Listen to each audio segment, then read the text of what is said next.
Morning, beautiful people. It's like 4 o'clock in the morning. It's my time to get up and work on things. Making a video today on meditation. It's something that has greatly gave me some tools to put in the toolbox that help me a lot. It's probably one of the key things that have saved my life and helped me through my spiritual journey. I had a near-death experience, and when I got out, I was in so much confusion that I couldn't figure anything out. Um, I had a couple dreams, and then through meditation, I discovered a lot about myself.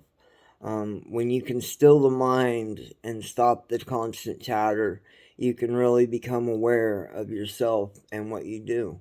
Um, I know myself. I've had mental diagnoses since young, but I'm realizing now that a lot of these things are in behavior, and even the things that, through drug abuse and trauma, even the things that don't work right can be retrained. Like anything, practice strengthening. So you can't expect to get into meditation, have a day. You could feel really, really good, but you can't expect to see the results that meditation gives until you give it the work that you want. You want what you want back, you put in, and then it returns. I don't know how it works, but it does. Metaphysics, gratitude meditation, transcendental meditation, um, present mindful meditation. There's different types. I'll go into that on a different video. Today I want to talk about the benefits of meditation and what it can do, not just on a personal level, but on the science of it. Scientists see a dramatic decrease in anxiety, depression, and increases tolerance to pain, irritation. It increases your ability to tolerate things. I think becoming more self aware gives you, even if it's just a brief moment, to really look at the situation. And myself, I think to myself, okay, how serious is this situation? Am I making this situation serious because of stuff that's happened to me before? And I'm saying that this time is always going to happen. It always happens to me, da da da. Or the event happens and you start running with it. You start trying to figure everything that happens can happen. That's what the ego's job is. The analytical brain tries to predict, tries to know the outcome of what's going to happen to better protect itself, to better keep us alive. That's a survival thing that with training, we can retrain these things, but it's something that's part of us that we have to deal with. That's simple. It increases memory, like I had said, self awareness very much. Once you become aware of yourself, even if you have mental disabilities, the fact that neuroplasticity can retrain the brain is just outstanding. Uh, the brain's ability to work itself around damaged areas or figure out how to do something in another way. I've found that that's been my life due to spinal cord injury. I've had to adapt.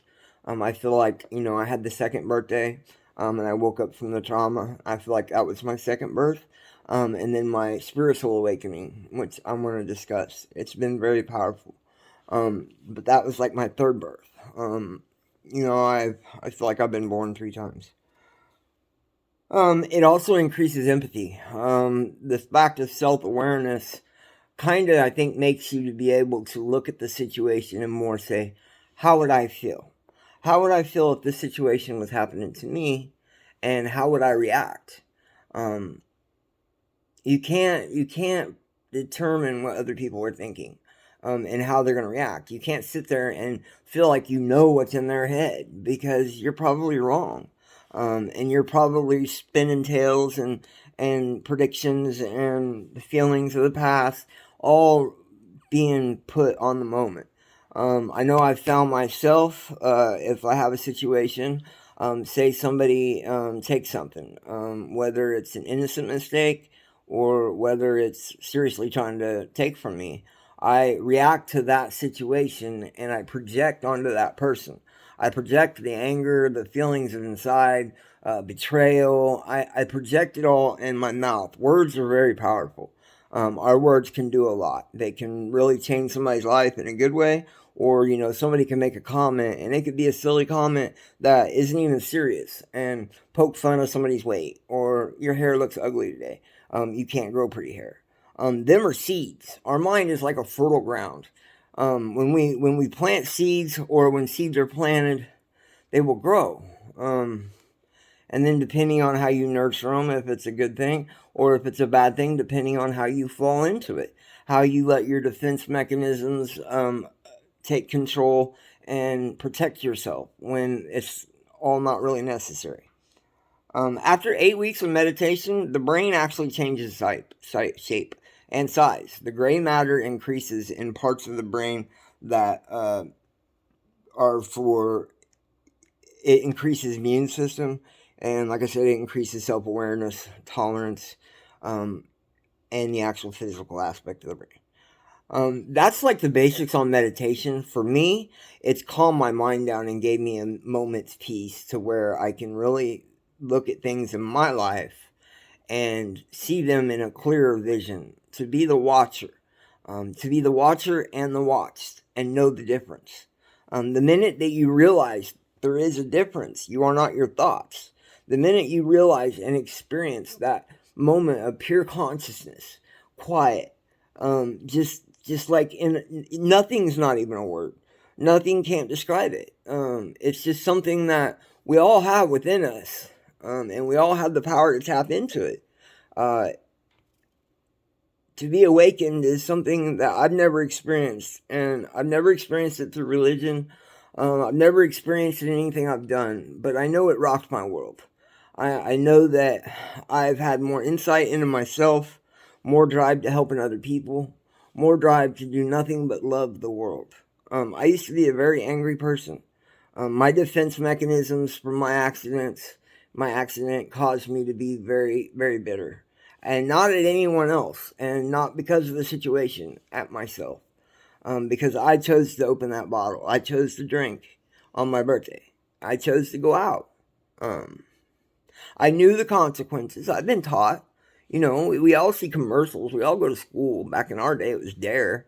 They show actual wrecks and all that, but it didn't do nothing for me that night. And I didn't hurt nobody else. And I'm grateful for that. And I need to learn, and I have learned that I need to be grateful for what I do have. And all the traumas that I've been, for the fact that I can still carry a thought, to me, with the inhalants abuse, with the acid, with all the other drugs, as I'm maturing as a teenager, I know I've done some damage. I went to college, and I'm finding that stuff is still there. All these memories that I've experienced as a kid, unfortunately all the bad things too, they're still there. It's like when I got messed up and was having my week binges, or tore my toes off going down the road, or looking for cops that were watching me, but here I am. There you are. We all need love. And on top of everything, we need to love ourselves. And that's all I got for right now. I want to discuss other forms of meditation. I may actually try to do a guided, to see how I do. I've been listening to guided meditations for years. So, all right, peace out, trips out, give yourself a hug. We all need love.